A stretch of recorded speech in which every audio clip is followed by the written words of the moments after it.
They say every neighborhood has that one person, a tyrant who thinks they own the world, full of swagger but no substance. Ours was Obinna, the man with 2 wives, a booming voice, and a charm that could, according to him, make bullets bounce off his chest. Lazy, loud, and proud, he ruled his household with an iron fist, never lifting a finger to work but quick to raise his hand when things didn't go his way. But what happens when a man like that crosses the wrong person, someone quiet, unassuming, and with a hidden connection that could turn his world upside down? Well, let's just say, this neighborhood would never forget the day karma came knocking. Get ready for twists, laughs, and lessons in this unforgettable tale. If you're new here, don't forget to hit that subscribe button and join Savanna Storytime for more stories that entertain, inspire, and keep you coming back for more.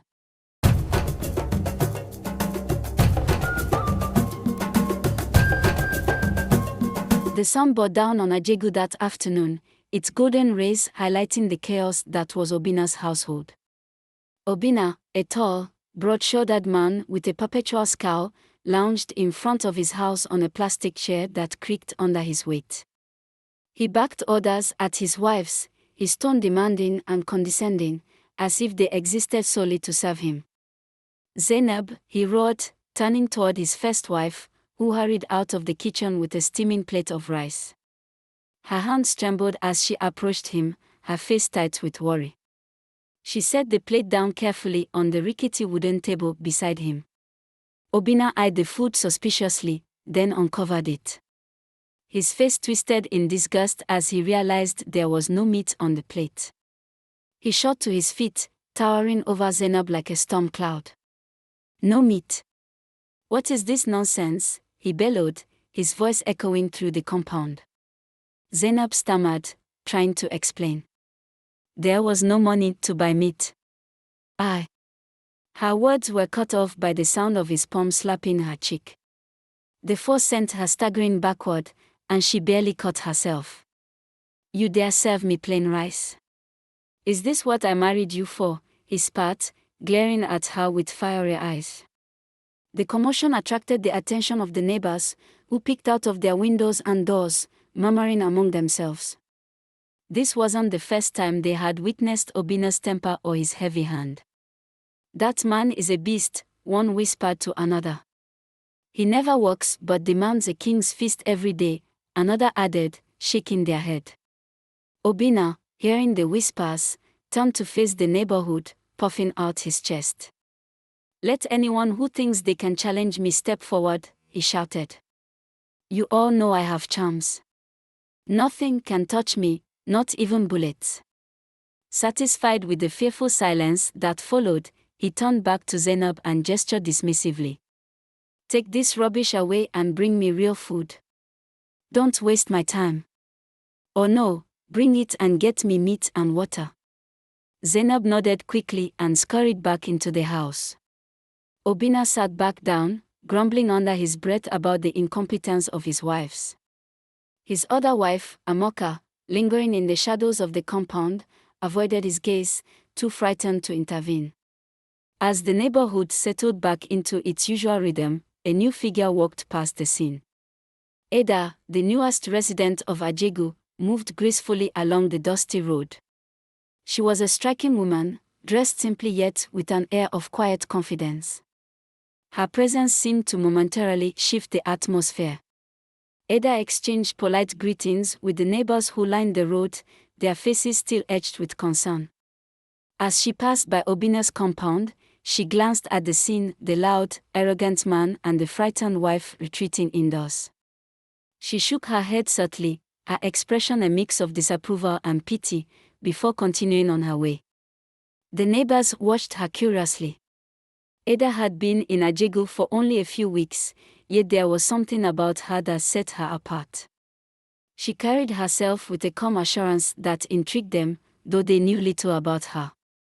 As the day wore on, Obinna remained at the center of the compound, a tyrant in his self-proclaimed kingdom, oblivious to the quiet storm brewing just beyond his reach.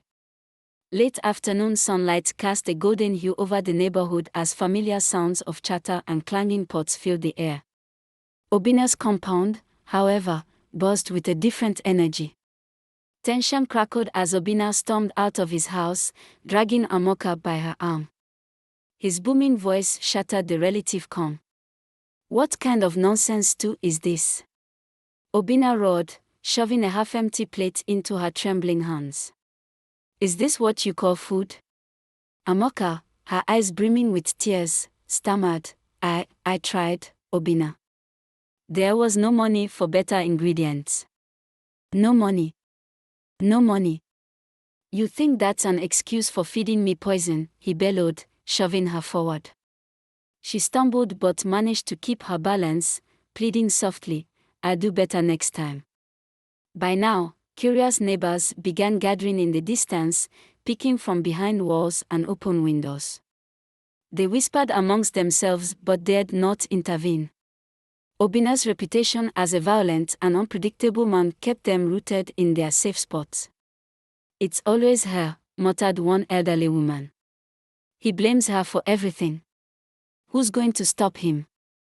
"You," replied another, shaking his head.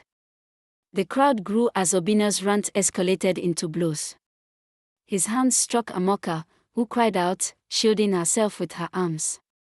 It was at that moment that Ada appeared. She had been walking back from a nearby shop, a bag of vegetables in her hand, when she noticed the commotion. Her steps slowed, her sharp eyes scanning the scene. Without hesitation, she approached. "Enough." Ada's voice cut through the chaos like a blade. She dropped her bag and stepped between Obinna and Amoka. The crowd gasped. "This is not discipline," Ada said, her voice calm but firm. "This is abuse." Obinna blinked, stunned by her audacity. His expression shifted from confusion to disbelief, then to anger. "Who do you think you are?" he sneered, leaning in closer. "This is my wife, and I'll do whatever I want with her. Mind your business before I discipline you too."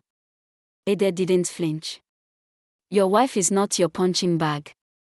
You're a coward, beating someone who can't fight back." The air thickened. The neighbors watched in stunned silence, holding their breath. Obinna's lips curled into a malicious smile. "You've got guts, I'll give you that," he said. Then, with a sudden move, he struck Ada across the face, sending her to the ground. Shocked murmurs rippled through the crowd, but still, no one moved. Ada, dazed but unbroken, tried to sit up. Blood trickled from her lip. Obinna stood over her, chest puffed with pride. "Let this be a lesson to all of you," he declared, addressing the crowd. "No one tells me how to run my home." A few neighbors finally rushed forward to help Ada, gently lifting her to her feet. "She needs a hospital," someone whispered urgently. Two men carried her away as others trailed behind, shaking their heads. Obinna, still standing tall in the fading light, looked around at the remaining onlookers. "You've seen what happens to those who interfere," he growled. "Now, go back to your business." The crowd dispersed slowly, but the whispers continued. For the first time, a flicker of doubt passed through the neighborhood, a sense that perhaps Obinna had crossed a line he couldn't walk back from. The news of Ada's assault reached Chike swiftly. A man of quiet resolve, he wasted no time moving into the neighborhood to be with his wife.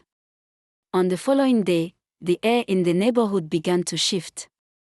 Early morning, Chike, flanked by two soldiers in casual but unmistakable military strides, walked slowly and deliberately to Obinna's house. The sight was enough to send a cold shiver down Obinna's spine. From the safety of his veranda, Obinna would spot them approaching and quickly slip away. Fear gnawed at him like a persistent itch. Unable to bear the weight of unease, Obinna sought the comfort of allies. He visited the local military base, swaggering in with the false bravado he had honed over the years. There, he found a couple of old acquaintances, soldiers who owed him small favors from his past dealings. With money stolen from his wives, Obinna bought rounds of beer for the men, slapping their backs and laughing loudly as though nothing could touch him. "You know me," he declared, his voice thick with artificial cheer. "No one can mess with me. Even that man I've been hearing about, what can he do? I have you guys." The soldiers, eager to take advantage of Obinna's generosity, reassured him. "Relax, Obinna. We'll handle it for you. Don't worry about anything. Nobody will touch you." Their words poured fuel on the fire of his arrogance, and he left the base with renewed confidence. Feeling emboldened and with his soldier friends in tow, Obinna strutted back to the neighborhood. His swagger was back in full force as they approached his compound, his voice booming with exaggerated stories of his supposed invincibility. "That man thinks he can intimidate me. Let him try. I have the whole military on my side." The sun was dipping below the horizon, casting long shadows across Obinna's compound as he strolled home, flanked by his two soldier friends. Obinna walked with exaggerated confidence, his laughter echoing down the narrow street. His earlier encounter with Chike seemed like a distant memory, buoyed by the promises of protection from his new allies. As he approached the gate, his steps faltered. A lone figure stood still in the dim light, waiting. Chike. His posture was calm but imposing, his presence unerringly steady, as if he had been there for hours, undisturbed.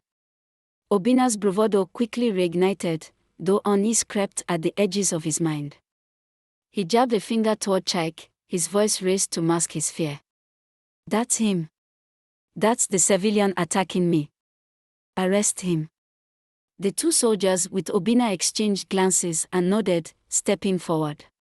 "We'll handle this," one of them muttered, more for Obinna's benefit than their own confidence.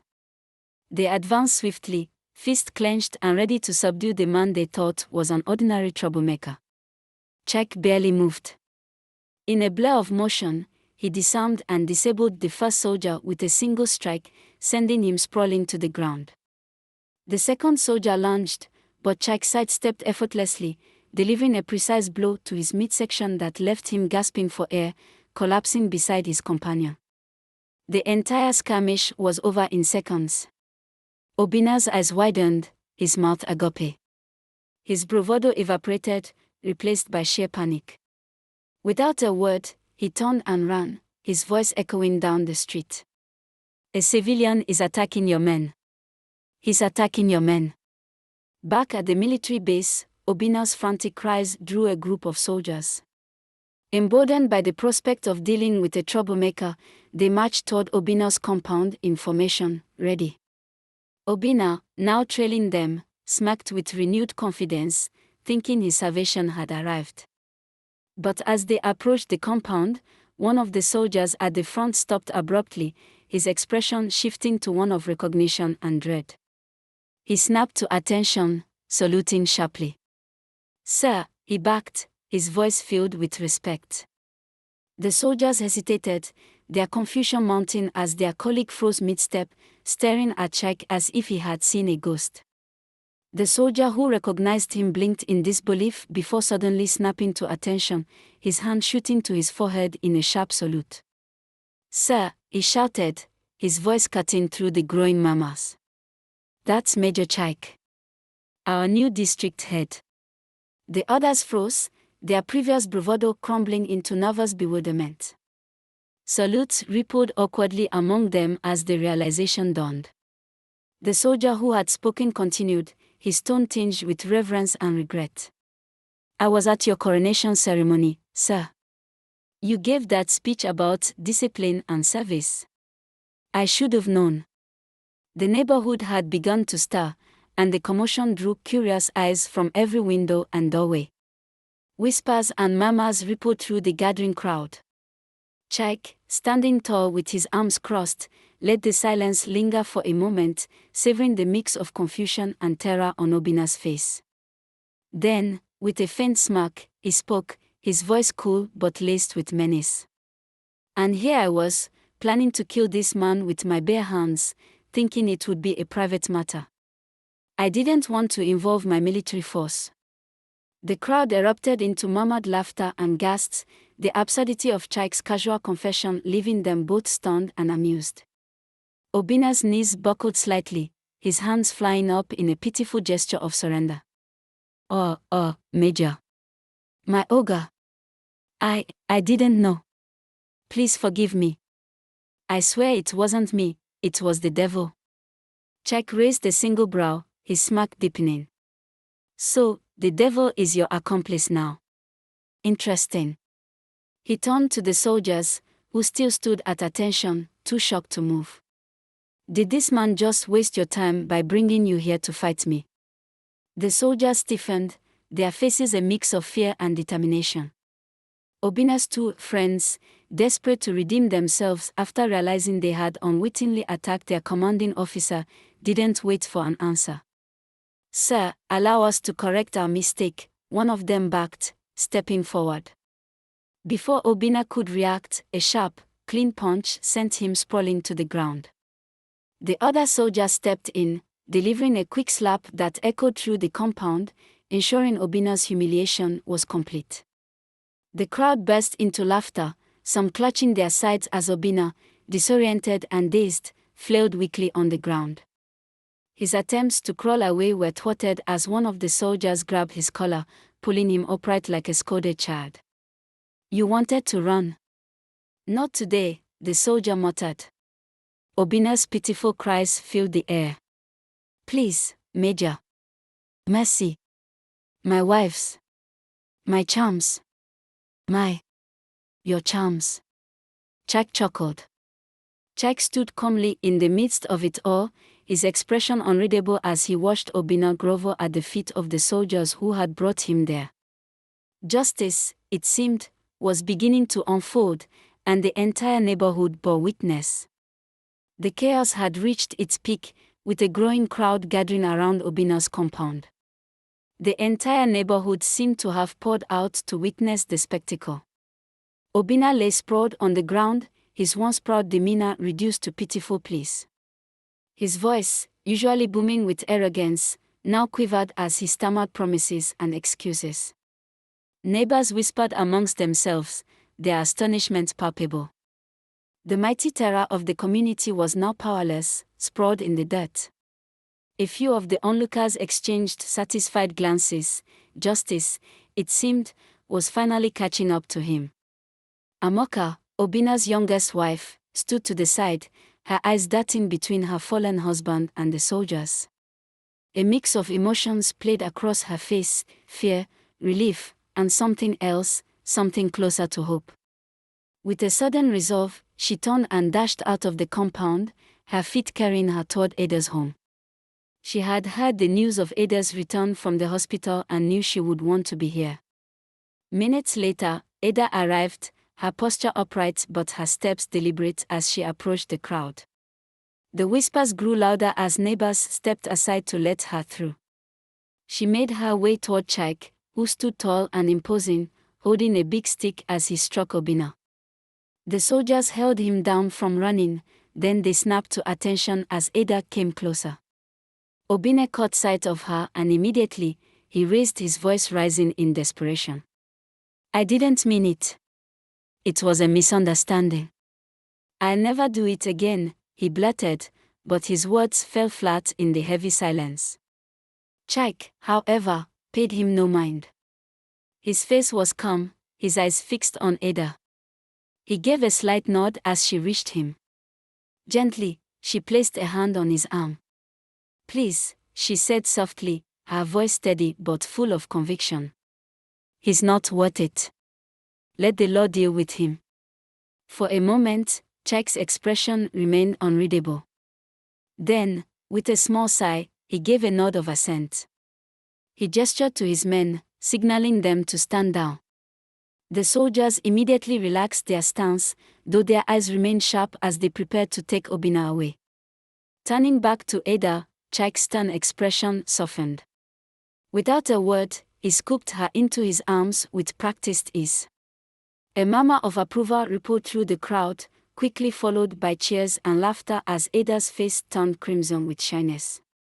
The soldiers, seeing their commander's rare display of tenderness, began to hail him, their voices rising in celebratory chants.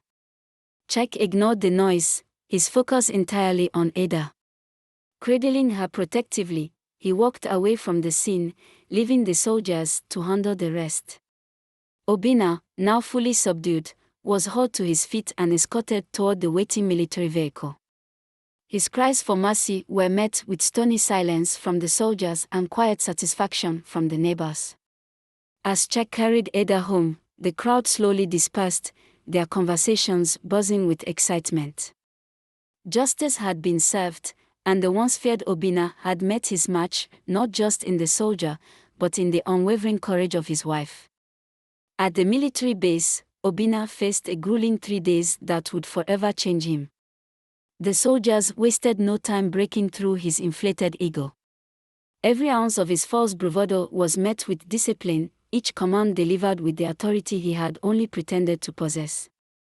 The once boastful man who terrorized his neighborhood was stripped of his arrogance and reduced to a humbled figure silently enduring the consequences of his actions. In addition to the physical punishments, Obinna was subjected to mandatory counseling. Here, his facade crumbled further as he was forced to confront the harm he had inflicted on his wives and the community. Each session chipped away at the lies he told himself, leaving him with nothing but the stark reality of his wrongdoing. At the end of 3 days, Obinna was sentenced to community service. His punishment was announced to the neighborhood, a public reminder of justice served. Now, every morning, he could be found sweeping the bustling market square, his head bowed, avoiding the amused glances and knowing smirks of the townsfolk. The once feared tyrant was now a cautionary figure, his broom a symbol of his fall from undeserved power. Obinna's wives, freed from his oppression, found strength in their unity. Together, they pooled their skills and resources to start a small business. They no longer lived under the shadow of his abuse but thrived independently, earning respect and admiration from the same neighbors who once pitied them. The community, relieved of Obinna's tyranny, embraced this new chapter. Life carried on with a newfound harmony, the laughter of children and the hum of commerce replacing the tension that had once hung in the air. Obinna, though a shadow of his former self, had learned the hard way that even the mightiest roar can be silenced when faced with true justice. The neighborhood gradually settled into a peaceful rhythm, its streets no longer echoing with the loud, angry voice of Obinna. The once tense air felt lighter, filled instead with laughter and the lively chatter of neighbors who now moved freely without fear of confrontation. The absence of his tyranny was like a weight lifted from everyone's shoulders. Ada's courageous intervention had left a lasting mark. Though soft-spoken and reserved, she had become an unexpected hero. Neighbors, who once whispered in hushed tones about Obinna's temper, now openly praised Ada's strength and resilience. Her actions inspired whispers of bravery among others, a quiet determination to no longer tolerate oppression or injustice. Chike, though ever composed, had earned the quiet reverence of the community. He moved through the neighborhood with an easy grace, helping where he could. Though his reputation as a military officer carried weight, it was his calm and steady presence that endeared him to the people. Meanwhile, Obinna was a shadow of his former self. Each morning, armed with a broom and dustpan, he trudged to the market square to fulfill his community service sentence. His shoulders, once puffed with arrogance, now slumped under the burden of humiliation. As he swept the dusty streets, children skipped and played around him, giggling as they mimicked his grumbles about bad luck. Obinna had become the meekest man on earth. As the sun dipped lower in the sky, casting a golden glow over the square, Ada and Chike sat together on their porch, observing the bustling life around them. Ada smiled softly, her hand resting lightly on her husband's arm. The neighborhood had learned an enduring lesson: even the loudest oppressors can be silenced when met with the courage to confront them. Life moved forward, brighter and freer, with a new story etched into its fabric, a tale of justice, resilience, and the quiet strength of those who dared to stand tall. And so, the once mighty king of the neighborhood now reigns over piles of dirt. Obinna's broom sweeps the market square, his grumbles drowned out by the giggles of children who play around him, calling him chief sweeper. His charms useless. His pride shattered. And the soldier's wife? Well, she's the true queen of this tale, graceful, fearless, and unstoppable. Justice, they say, can be poetic, and sometimes, a little hilarious. If you enjoyed this story, hit that subscribe button and join the Savanna Storytime family for more captivating tales of drama, laughter, and lessons from the heart of Africa.